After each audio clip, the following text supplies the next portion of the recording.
Tonight, the world feels a little dimmer. The final credits have rolled for a true American icon. Robert Redford, the legendary actor, director, visionary, has passed away at the age of 89. His death marks the end of an era. It's a moment that honestly just stops you in your tracks. Redford wasn't just a movie star. He was a force of nature who reshaped the very landscape of Hollywood. He was the Sundance Kid. He was Bob Woodward. He was the man who taught us that cinema could be both entertaining and deeply meaningful. His influence stretched far beyond the silver screen, touching lives and inspiring artists for decades. We are left to reflect on a career that was as brilliant as it was profound. His passing leaves a void that is impossible to fill.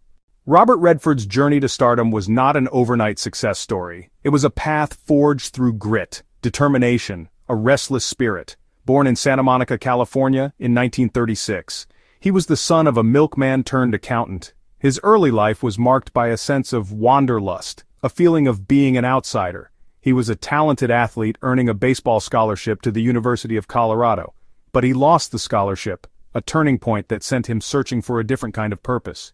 He drifted, working in oil fields, traveling through Europe, painting, soaking up life experiences that would later inform his art. He was living, not just preparing to act. His path eventually led him to New York City. It is impossible to discuss Robert Redford's legacy without talking about the films that made him a legend. In 1969, Butch Cassidy and the Sundance Kid changed everything. His on-screen chemistry with Paul Newman was electric, a lightning-in-a-bottle moment that created one of the most iconic partnerships in movie history.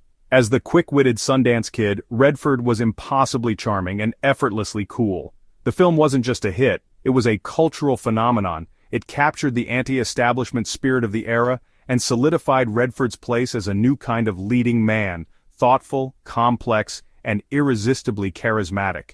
He wasn't just playing a character, he was defining an archetype for generations to come. He reunited with Paul Newman and director George Roy Hill for The Sting in 1973. Playing a suave, small-time grifter, Redford proved he could carry a complex, twist-filled narrative with style and wit. The Sting was a massive commercial and critical success, earning the Academy Award for Best Picture. While his face is one of the most recognizable in cinematic history, Robert Redford's impact as a director is equally profound. He wasn't content to simply be in front of the camera. He had stories he needed to tell, and he stepped behind it to do so with remarkable skill and sensitivity. His directorial debut, Ordinary People, in 1980, was a stunning achievement. It was a quiet, gut-wrenching drama about a family unraveling in the aftermath of a tragedy. The film was a stark departure from the blockbusters of the era, focusing on character, emotional truth, not spectacle.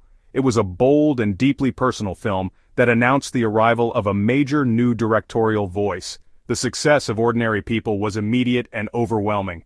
At the Academy Awards, it was a triumph. The film won Best Picture, and Robert Redford took home the Oscar for Best Director, beating out legends like Martin Scorsese and David Lynch. Robert Redford's most enduring legacy may not be a single film but an institution he built from the ground up.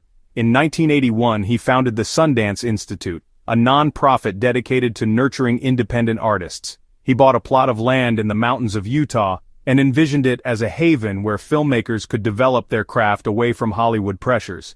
He saw studios leaning into blockbusters, leaving little room for smaller, personal stories. Sundance was his answer. It was a radical idea then, a bold investment in storytelling's future. The Sundance Film Festival grew out of the Institute and became the world's premier showcase for independent film. It launched countless groundbreaking filmmakers: Quentin Tarantino's Reservoir Dogs, Steven Soderbergh's Sex, Lies, and Videotape, Damien Chazelle's Whiplash. Redford created a platform that fundamentally altered the industry's ecosystem. Beyond Sundance, Redford was a passionate, lifelong environmental activist. This dual legacy of artistic and environmental advocacy defines him. The news of Robert Redford's death has been met with a profound sense of loss across Hollywood and around the world. The reaction has been immediate and deeply personal. Fellow actors, directors, industry leaders have taken to social media to share their grief and pay tribute. A man they considered a mentor, an inspiration, a friend. George Clooney called him the North Star of our industry. Meryl Streep remembered him as a man of immense integrity and grace.